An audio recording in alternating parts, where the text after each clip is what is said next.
y está ahí en el capítulo 6, versículos 4 al 6. Vamos a leer otra vez. Dice: porque es imposible que los que una vez fueron iluminados y gustaron el don celestial y fueron hechos partícipes del Espíritu Santo y asimismo gustaron de la buena palabra de Dios y los poderes del siglo venidero y recayeron. Ahí está el meollo del problema, el carajú del problema para muchos. Y recayeron, dice, sean otra vez renovados para arrepentimiento, crucificando de nuevo para sí mismos al Hijo de Dios y exponiéndole a vituperio. La primera frase que vamos a meditar es justamente en esto, porque es imposible. El enunciado que el autor usa aquí, porque es imposible, y que usa para describir a estas personas para quienes es imposible lo que él dice, hermanos, justamente habla y se refiere y no nos deja duda de que a quienes se está refiriendo son personas salvas. Repito, porque es imposible, dice, y empieza a dar características de estas personas. Y estas características que vamos a leer ahora son justamente las características que nos hacen ver, sin dudar, de que las personas de quienes él se está refiriendo con estas características son salvas, son personas genuinamente cristianas. ¿Sí? Por ejemplo, lo primero que dice es los que una vez fueron iluminados. Algunos interpretan esta parte de que estas personas recibieron la luz del Evangelio, pero después lo rechazaron. ¿Sí? Lo rechazaron. Y algunos por eso dice de que está diciendo más bien que la salvación se está perdiendo aquí. Sin embargo, este término se utiliza solo para referirse a personas salvas. Vamos a Hebreos capítulo 10, versículos 32, por ejemplo, al 34.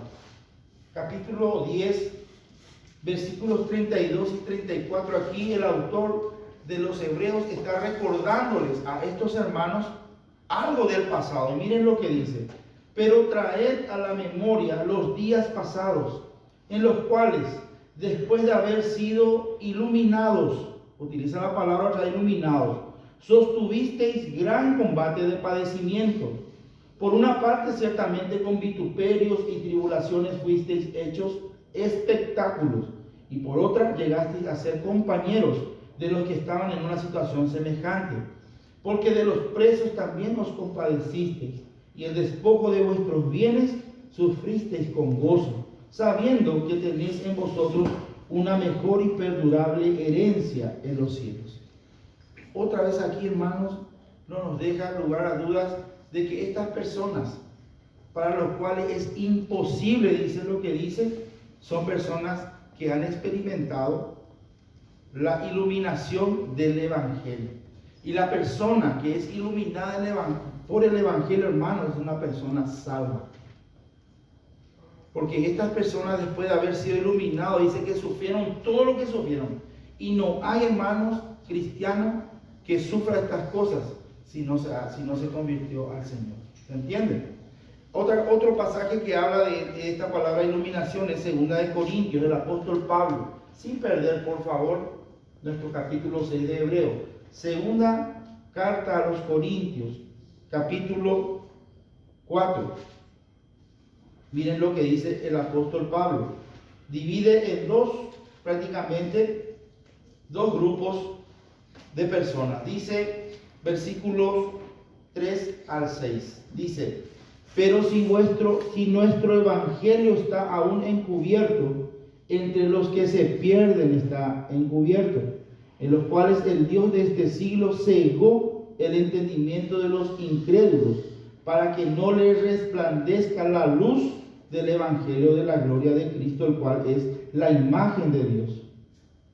Aquí está diciendo claramente, hermanos, que solamente hay dos grupos: el perdido e incrédulo, a quien Satanás, el príncipe de este mundo, le ciega, dice, tapa el entendimiento para que no le resplandezca la luz del Evangelio.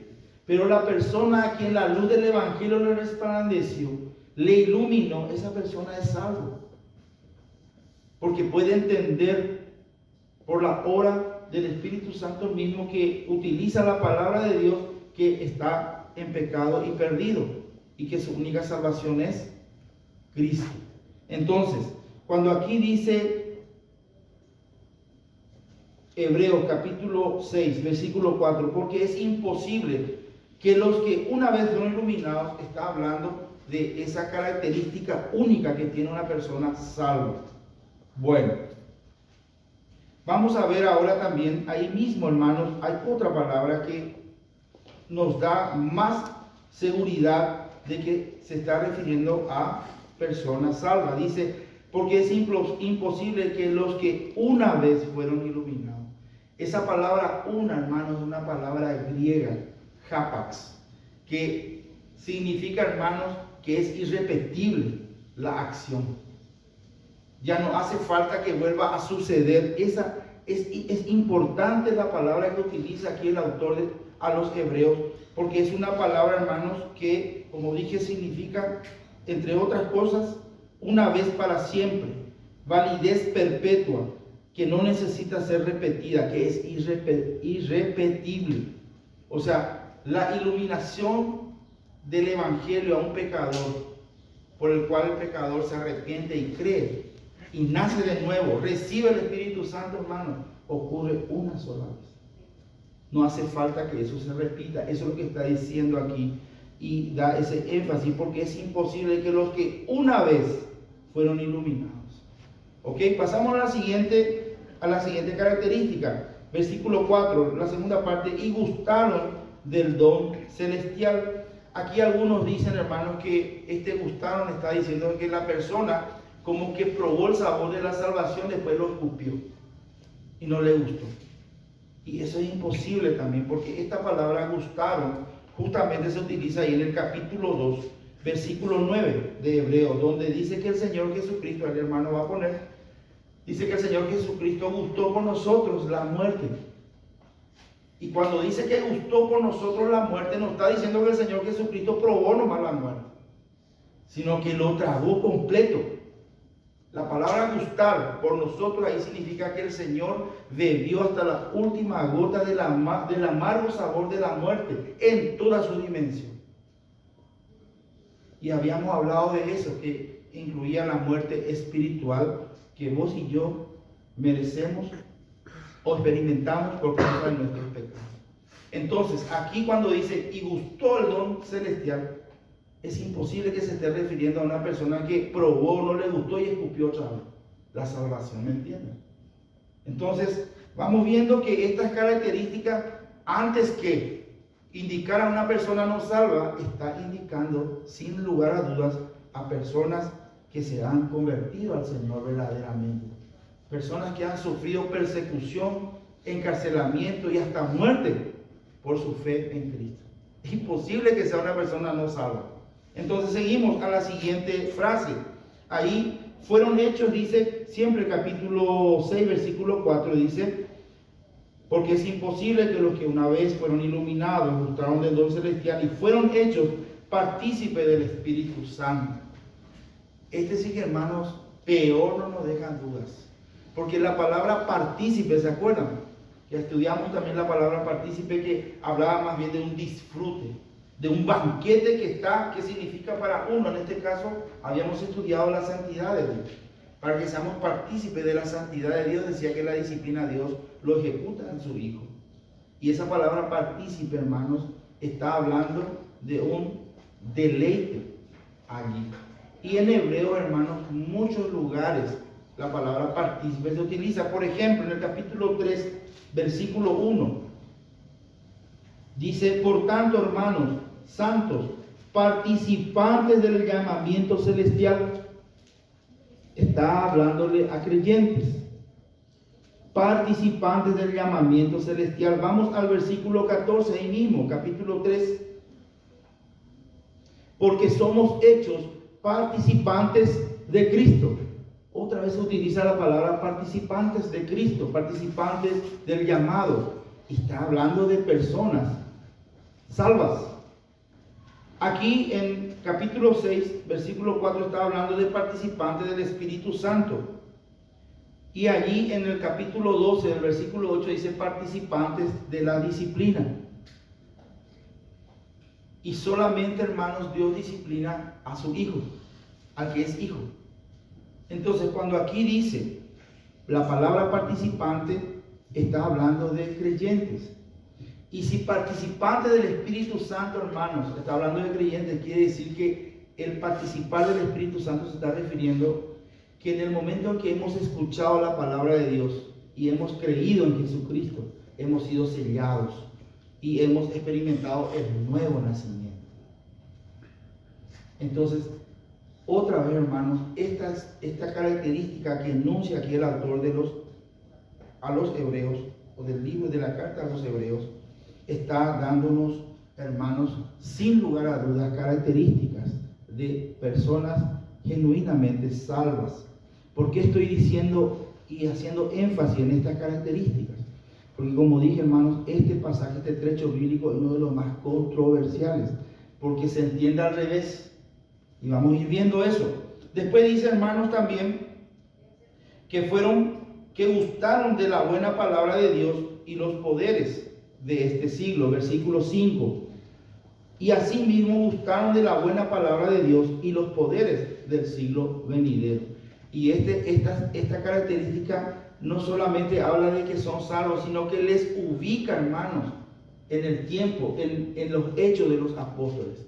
Ahí en los primeros capítulos, cuando Pedro y los apóstoles empiezan a predicar el Evangelio, y el Evangelio la predicación del Evangelio dice que era acompañado con señales y prodigios que hacían en el nombre del Señor Jesús.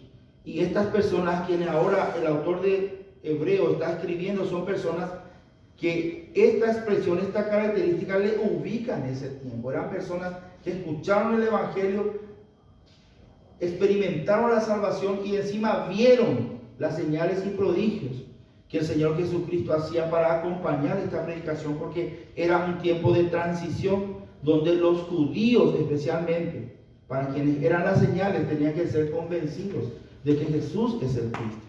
Entonces, esta predicación era acompañada con señales y prodigios. Y estamos hablando de personas, entonces, que en aquel entonces, capítulo 2 al 4, vemos esa experiencia, como, hermanos, la predicación de parte de los apóstoles era acompañada por señales y prodigios. Y estas personas eran personas que 30 o un poco más, un poco menos años después, estaban padeciendo muchas cosas, por los cuales el autor de esta carta intenta animarles a ellos con esta verdad que vamos a estar estudiando un poco más. Después dice, hermanos, el problema, el versículo 6, es el problema al meollo, dije, y recayeron. La palabra recaer, hermanos, es una palabra compuesta. ¿Alguna vez habrán escuchado Paracleto? Paracleto se refiere ahí en Juan cuando se refiere al Espíritu Santo, nuestro ayudador, dice, el consolador. La palabra consolador y ayudador es una traducción de la palabra Paracleto. Esa palabra para es una preposición, hermanos, que indica que algo va a alguien o algo va al lado de uno. Por eso el Espíritu Santo es alguien que va a nuestro lado como para ayudarnos, en nosotros y a nuestro lado. Y esta palabra para se utiliza aquí también, hermanos, en la palabra caer. ¿Por qué? Porque indica que estas personas cayeron en el camino donde están, ahí al lado, en el camino que están transitando. Para picto es la palabra, para picto. Picto es caer. Y ese para está indicando de que ahí mismo se cayó. En el camino en el cual está transitando. Esa es la traducción o la definición del significado de esta palabra recaer. Aquí entonces vemos que las personas, a través de esta traducción, está indicando que cayeron en el camino, cayeron al lado del camino. Pablo, Primera de Corintios, capítulo 10, utiliza este mismo término. Y ahí se traduce, hermanos, de esa manera. Primera de Corintios, capítulo 10, versículo 12. Miren lo que dice. Así que el que piensa estar firme, mire que no, piptos es la palabra ahí. Mire que no caiga. Y está hablando a creyentes. Entonces, si esta palabra y recayeron, está indicando a creyentes que porque recayeron, porque pecaron, perdieron la salvación, hermano, entonces ¿quién es salvo? Siempre estamos preguntándonos, ¿quién no peca? Y encima el término que utiliza el autor de los Hebreos está diciendo que es alguien que cayó ahí en el camino. Ahí en ese camino que está transitando, angosto, difícil, cuesta arriba, porque nos estamos yendo al cielo. Pero ahí se cayó. Recayeron para pictos. Ahora, ciertamente estas personas, quienes el autor de esta carta escribe, son personas que cayeron una y otra vez. Cayeron una y otra vez. Aquí yo creo que no estamos ninguno que hayamos caído una sola vez. Yo por lo menos incontables caídas tengo. Y creo que aquí también, quien más que menos va a reconocer. Y díganme, hermanos, si eso ha hecho que perdamos la salvación. No, no y no. Es imposible. La verdad es que el cristiano verdadero peca. Siempre peca. Lo que nosotros tenemos, a diferencia de lo que éramos antes, sin Cristo, es que antes no podíamos luego no pecar. Éramos esclavos del pecado. Y lo único que sabíamos hacer era pecar. Nuestro amo, el pecado, gobernaba nuestra conducta, nuestra mente, nuestras palabras. El cristiano hoy día puede no pecar por el poder del Espíritu Santo que mora en su corazón, por ese nuevo ser que ha nacido en él, en el cual no peca. Todo aquel hermano que es guiado por el Espíritu Santo y está viviendo en el nuevo hombre no peca. Pero no podemos negar de que tenemos al viejo hombre todavía morando en nosotros y peleando ahí dentro de nosotros. Por un lado, el nuevo Antolín no quiere pecar contra su Dios. Por el otro lado, el viejo Antolín quiere pecar, le gusta pecar, se deleita en el pecado.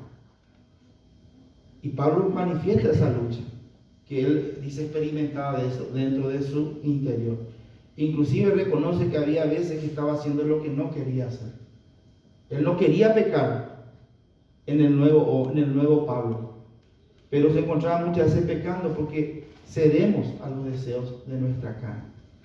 Se le atribuye a Lutero una palabra que me hizo reír. Una palabra que me hizo reír. Es un poco fuerte, pero yo le voy a cambiar una palabra. Dice él, yo pensé que en las aguas del bautismo mi viejo hombre se iba a morir. Pero después me di cuenta que dice él, una palabra fuerte ahí, dice por él. Pero después me di cuenta que no sé qué le puedo decir. Sabía nadar, había sido, y salió vivo otra vez del bautismo. Y ahora me encuentro todos los días intentando matarle para poder vivir yo la vida que Cristo me llamó a vivir. Es medio gracioso, ¿verdad? Pero es la realidad, hermano. Nuestro viejo hombre sigue estando ahí, sigue estando en el creyente, en el Hijo de Dios. Eso lo dice Juan en su primera carta, en el capítulo 1, si podemos ir. Miren lo que dice. En el capítulo 1, versículo 8. Miren lo que dice. Si decimos que no tenemos pecado, nos engañamos a nosotros mismos y la verdad no está en nosotros. Porque el pecado, dice Pablo, que mora en mí, esto es en mi carne, está ahí. Y todos los días el primero que se levanta contra la voluntad del Espíritu Santo en tu vida es tu viejo hombre. Siempre digo, hermano, cuando orase, y voy a tu país, orase, orata en agua. Pero tu padre, te voy a dejar a madre, porque la carne. No de esa tele, 2 horas de esa, ni de esa piri. Pero a ver, le da, llevo más la carne. ¿Verdad? Entonces, por eso es que me da risa lo de Lutero. Dice, él pensó que se iba a morir su viejo hombre en el bautismo. Pero después se dio cuenta que sabía nadar y se salvó el tipo. Y se encontraba todos los días teniendo que pelear. Y esa es la vida nuestra. Esa es la buena batalla a la cual hemos sido llamados a pelear todos los días de nuestras vidas. Entonces, hermanos, la palabra de Dios dice que tenemos pecado. Lo primero que nosotros tenemos que darle la razón a Dios todos los días es que es cierto lo que Él dice, que yo tengo pecado. Y el otro, hermano, es, mire el 10, por favor, el versículo 10. Si decimos que no hemos pecado, lo hacemos a Él mentiroso y su palabra no está en nosotros. No solamente el pecado está en nosotros, sino que el Hijo de Dios muchas veces peca inclusive. La diferencia, hermanos, entre lo que éramos y lo que somos es que hoy tenemos en nosotros, por su gracia, en Cristo Jesús, el poder de no pecar. Como también ya tenemos la otra naturaleza con la cual nacimos luego. Entonces, hermanos, el capítulo 2, versículo 1 dice lo ideal: hijitos míos, estas cosas os escribo para que no pequéis. Eso es lo ideal, no pecar. Porque el pecado, hermanos, sigue causando problemas en nuestras vidas. En primer lugar, luego ya corta nuestra comunión con Dios. Corta nuestra comunión con Dios. En segundo lugar, hermanos, nos va corrompiendo. Si no nos arrepentimos, confesamos y nos apartamos, eso va, hermano, como el cáncer, haciendo, creo que la palabra es metástasis. Va agarrando más y más. Primero era a mí nomás, me estaba destruyendo. Después ya empieza a afectar mi matrimonio, si soy casado. Después ya empiezo a ver esos resultados en mi familia, en mis hijos. Así, hermano, es de dañino el pecado para nuestras vidas. Dice, lo ideal es no pecar. Hijitos míos, estas cosas os escribo para que no pequéis. Pero lo ideal está lejos de la realidad, hermano. Por eso no hay que ser idealistas. No hay que ser idealistas, porque el idealismo es un sueño.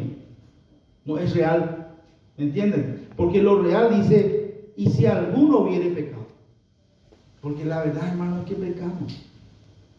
Pero esto no es licencia para pecar. No es licencia para pecar, hermano. Sino que es una realidad de la cual tenemos que ser conscientes. Estar sobrios, dice el Señor. Sobrios, orad y velad para que no pequéis. Esto es lo que intentamos, hermano, esta mañana, es convencernos de la demanda de atención, de conciencia, de que no podemos descuidarnos un solo instante de nuestro viejo hombre, pensando en nuestro viejo hombre.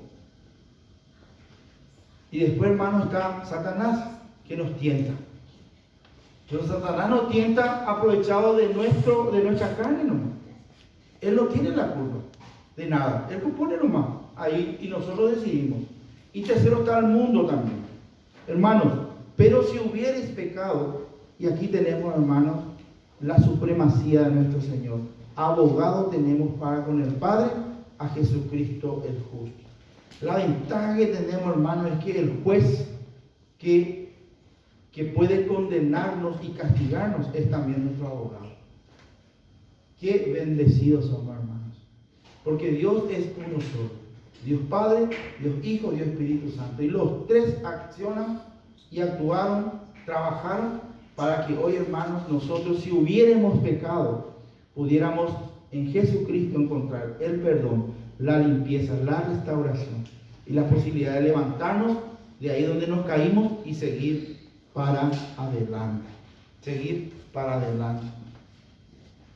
Si el creyente no pudiera pecar, si el creyente ya, porque hay, hermanos, personas, y yo he sido testigo, un joven a veces me acercó y me dijo que el creyente ya no peca, porque primera Juan dice que el que es nacido de Dios no peca. Sí, y tiene razón Juan, y tiene razón Dios, que aquel que nació dentro de mí por obra del Espíritu Santo, hermanos, que es el Antolín viejo, ese no peca, jamás peca. Cuando yo me dejo guiar por el Espíritu Santo, dando lugar a ese nuevo Antolín que está en mí, no peco. ¿Cuándo yo peco, hermanos? Si estamos razonando, ¿cuándo peco entonces? Cuando le doy gusto o cuando obedezco a los deseos de mi viejo hombre. ¿Se entiende, hermanos? Que lo que dice Juan es cierto. El que es nacido de Dios no peca. ese Antolín nuevo no peca. En ese Antolín nuevo yo puedo no pecar. Y las veces que tomo decisiones de acuerdo a lo que el Espíritu Santo me está guiando, a lo que la palabra de Dios me ilumina y a lo que ese Antolín nuevo me está mostrando, me está dando el deseo de hacer, no voy a pecar contra mi Dios. Pero las veces que yo doy lugar a mi carne, a mi razonamiento, a mi lógica, a los deseos de mi corazón malo y perverso, esas son las veces que voy a estar pecando. Por eso dice en Gálatas que nosotros decidamos andar en el Espíritu y no satisfacer los deseos de nuestra carne. Porque la decisión lo tomamos sí, nosotros. Hay una música que antes cantábamos, era el día, 2 seres hay en mí, me acuerdo de aquel tiempo. 2 seres hay en mí. Y me quiere dominar, decía. Uno que quiere agradar a Dios y el otro sí que quiere fumar, bailar, hacer de todo. Y esos son. Esa es la realidad. Entonces, si estas palabras recayeron aquí, significa que un hijo de Dios puede dejar de serlo. Entonces, hermanos, estamos todos mal. Porque ¿quién no peca? Dios mismo dice que tenemos pecado, que pecamos también. Dios dice que lo ideal es no pecar, pero Él sabe. Y dice, pero si hubierais pecado, tenemos abogado a Jesucristo. El único Dios que puede condenarnos y castigarnos es también nuestro abogado. Qué bendecidos somos, hermanos. Vamos a concluir esta mañana con el siguiente pensamiento. Si hemos caído en pecado, seguro, hermano, seguro, si estamos en pecado, o si hemos caído en pecado, seguro hemos escuchado esa voz interna que nos dice, debe valer, tirar la toalla, solamente servir para ofender a tu Dios. Mira por lo que hiciste, no vales. Tiran le haces pasar vergüenza a tu Dios. ¿Para qué me voy a la iglesia? Todas esas palabras, hermano, de desánimo muchas veces suben del corazón. Y hay veces que vienen de afuera también, dardos de fuego del enemigo. ¿Sí? Pero sin embargo, hermano, la palabra del Señor dice en Romanos capítulo 8, que todos sabemos, versículos 31 al 34. Romanos capítulo 8, versículos 31 al 34, miren lo que dice. ¿Qué pues diremos a esto? Si Dios es por nosotros, ¿quién contra nosotros? El que no escatimó ni a su propio Hijo, sino que lo entregó por todos nosotros, ¿cómo no nos dará también con Él todas las cosas? Y entre esas todas las cosas, ¿saben qué está, hermanos? Está el perdón, está la limpieza de la suciedad que el pecado produce en nosotros, está la restauración que solamente Dios, el Espíritu Santo y su palabra obra en nuestras vidas por medio de la fe. Dentro de todas las cosas están todo eso, la posibilidad. ¿Me caí? Sí me caí. Y mal me caí, pero puedo levantarme. Eso es lo que me dice el Señor. Vamos adelante. No te quedes allí. Es imposible. Es imposible. Después dice el 34. ¿Quién acusará a los escogidos? El 33. ¿Quién acusará a los escogidos de Dios? Dios es el que justifica. ¿Quién es el que condenará? Cristo es el que murió, más aún, el que también resucitó, el que además está a la diestra de Dios, el que también intercede por nosotros. Y ahí, hermanos, cuántas cosas, cuántas verdades dice. ¿Quién nos separará del amor de Cristo? Del amor de Dios que es en Cristo Jesús, Señor. ¿Quién nos puede separar? Nadie. Entonces, si hemos caído en pecado y estamos escuchando estas palabras, hermanos, hoy el Señor nos recuerda que podemos vencer a esas voces que muchas veces lo único que quiere es que abandonemos la carrera. Y yo no tengo por qué seguir pecando, hermanos. Yo tengo, hermanos, en Cristo la oportunidad de levantarme, confesar mi pecado, creer que soy perdonado, poner las manos otra vez en el arado y seguir con mis ojos puestos en el Señor, el autor y consumador de la fe. Estas personas a quienes el autor está escribiendo son personas salvas, que estaban en problemas, estaban cayendo y cayendo. Algunos ya ni se levantaban. Y lo que aquí le está diciendo a ellos es que imposible que ellos que han nacido de nuevo, que han sido iluminados, que han sido partícipes del Espíritu Santo, que han gustado de la palabra y del poder del siglo venidero, es imposible que aunque hayan recaído, ellos pierdan su salvación.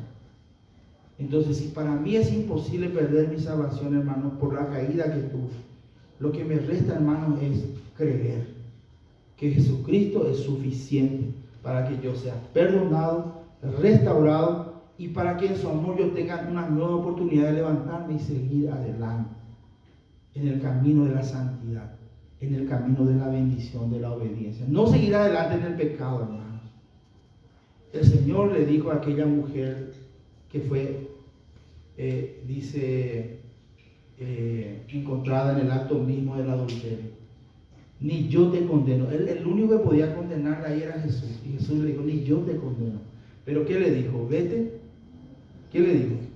No peques más. Levantarnos, hermanos, hoy creyendo que somos perdonados, limpiados y restaurados, significa, hermanos, que nos apartemos del pecado. No tenemos por qué seguir en ese barro que nos está ensuciando, nos está enfermando, nos está debilitando.